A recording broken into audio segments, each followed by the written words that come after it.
नमस्कार सर्व किचन रेसिपीमध्ये मी कविता तुम्हा सर्वांचे पुन्हा एकदा खूप खूप स्वागत करते। तर नेहमीप्रमाणे आजही मी तुमच्यासोबत एक नवीन आणि छान अशी रेसिपी घेऊन आली आहे। व्हिडिओ सुरू करण्याआधी तुम्हा सर्वांना रिक्वेस्ट आहे की तुम्हाला जर माझी रेसिपी बघायला आवडत असेल तर व्हिडिओला एक छोटासा लाईक आणि चॅनलला सबस्क्राइब नक्की करा। सोबतच साईडचे जे बेल आयकॉन आहे यालाही प्रेस करा। यामुळे काय होईल की ज्या छान छान रेसिपी मी अपलोड करत असते त्या सर्वांची नोटिफिकेशन तुम्हाला सर्वात अगोदर मिळेल। चला तर मग वेळ न घालवता पटकन रेसिपीला सुरुवात करूया।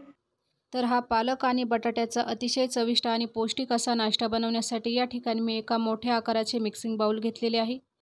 तर आता आपण यामध्ये 1 वाटी इतका बारीक कापलेला पालक टाकून घेऊया। तर जवळपास एक मोठ्या आकाराची पालकाची जुडी बाजारातून आणल्यानंतर तिला स्वच्छ असं निसून आणि धुवून यामध्ये मी टाकलेलं आहे। सोबतच हा नाश्ता अधिकच चविष्ट व्हावा याकरता यामध्ये मी एक मोठ्या आकाराचा किसलेला बटाटा देखील टाकत आहे।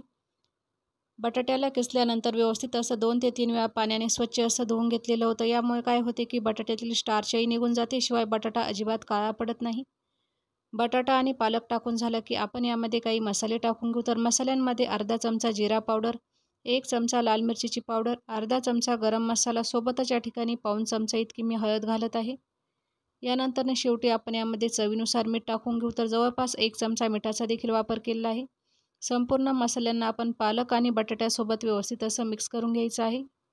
याआधी तुम्ही बटाटा उकडून किंवा पालक मिक्सरला वाटून वगैरे हे पराठे बनवलेले असतील, परंतु आजच्या व्हिडिओमध्ये कोणत्याही प्रकारचे पीठ न मळता, स्टफिंग न बनवता किंवा जास्त पसारा न करता अवघ्या 10 मिनिटांमध्ये अतिशय चविष्ट आणि पौष्टिक असे पराठे बनवण्याची खूप सोपी पद्धत दाखवलेली आहे। याकरता व्हिडिओ जराही स्किप न करता शेवटपर्यंत बघा।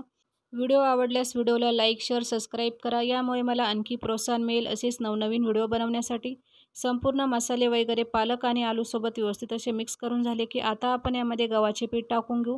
तर सुरुवातीला मी 1 कप इतके गव्हाचे पीठ घेतलेले आहे। तर एकदाच न टाकता थोडं थोडं करत आपण यामध्ये गव्हाचे पीठ टाकायचे आहे।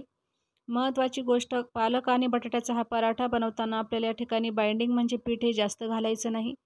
तर बघा, अशा प्रकारे जे 1 कप पीठ आपण घेतलेले होते त्यातील थोडेसे पीठ उरलेले होते ते देखील मी टाकून घेतलेले आहे। शिवाय हे पराठे अधिकच छान असे चविष्ट आणि खुसखुशीत व्हावे याकरता साधारणतः 3 चमचे इतका बेसन देखील यामध्ये मी टाकलेलं आहे।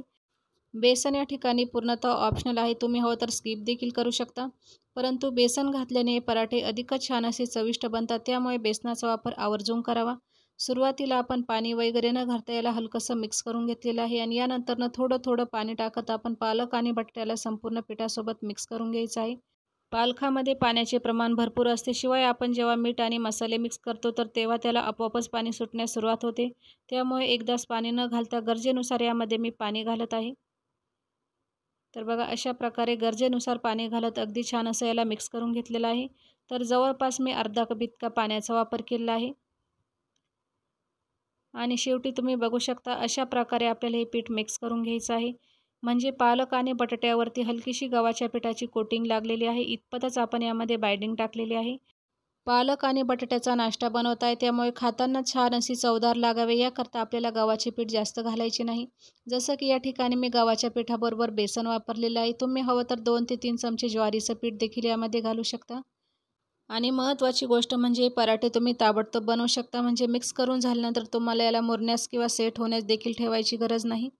तर आता आपण ताबडतोब याची थालीपीठ बनवण्यास सुरुवात करायची आहे। याकरता गॅसवरती एक नॉनस्टिक पॅन गरम होण्यासाठी ठेवलेला आहे। पॅन गरम झालं की आता आपण यामध्ये अर्धा चमचा इतकं तेल टाकून घेऊ आणि तेलाला व्यवस्थित असं प्रेस करून घ्यायचं आहे। आणि यानंतर हाताला मी थोडंसं पाणी लावून घेतलेलं आहे, जेणेकरून हे थालीपीठ थापताना हाताला पीठ वगैरे अजिबात चिटकणार नाही। तर बघा, अशा प्रकारे थोडंसं मी डो यातून घेतलेलं आहे, म्हणजे जे पालक आणि बटाट्याचे मिश्रण आपण काढून ठेवले होते त्यातून थोडेसे मिश्रण घेऊन अशा प्रकारे प्रेस करत अगदी छान असं पातळसर थालीपीठ आपण तव्यावरती लावून घ्यायचं आहे। बरेच जण हे थालीपीठ अगोदर रुमालावर किंवा एखाद्या कॉटनच्या कपड्यावर लावतात आणि नंतरनं तव्यावर टाकतात, परंतु आजच्या व्हिडिओमध्ये तो देखील पसारा न घालता अगदी सोप्या पद्धतीने डायरेक्ट तव्यावरती हे थालीपीठ कसे थापायचे याची सोपी पद्धत दाखवलेली आहे। महत्त्वाची गोष्ट म्हणजे बऱ्याच जणांना हे थालीपीठ थापताना हाताला चटके वगैरे बसण्याची देखील शक्यता असते। शक्यतो हे थालीपीठ थापताना गॅसची फ्लेम ही अगदी लो ठेवायची आणि लो फ्लेमवरती याला अगदी छान असं थापून घ्यायचं आहे। संपूर्ण पराठा थापून झाला की यानंतरनं चाकूच्या साहाय्याने मी वरती थोडेसे कट लावून घेतलेले आहे आणि आता आपण झाकण ठेवून साधारणतः मध्यम आचेवर 3 ते 4 मिनिटांपर्यंत या पराठ्याला चांगल्या प्रकारे शेकून घ्यायचे आहे। म्हणजे जोपर्यंत पराठा वरच्या साईडने कोरडा होत नाही तोपर्यंत आपण याला शेकून घेऊया। 3 ते 4 मिनटं झाली की तुम्ही बघू शकता पराठा वरच्या साईडने छान असा कोरडा झालेला आहे. तर आता आपण पुन्हा यावरती थोडेसे तेल टाकून घ्यायचे आहे. म्हणजे वरच्या साईडने देखील मी जवळपास अर्धा चमचा इतकं तेल टाकलेलं आहे. संपूर्ण तेलाला आपण छानपणे पसरवून घेऊया आणि दुसऱ्या साईडने पराठ्याला भाजण्यासाठी पलटवून घ्यायचं आहे. आणि बघा पराठा अगोदरच्या साईडने छान असा भाजलेला आहे. मस्त असा खमंग रंग देखील या पराठ्याला आला आहे. तर आता आपण दुसऱ्या साईडने देखील प्रेस करत त्याला भाजून घेऊया.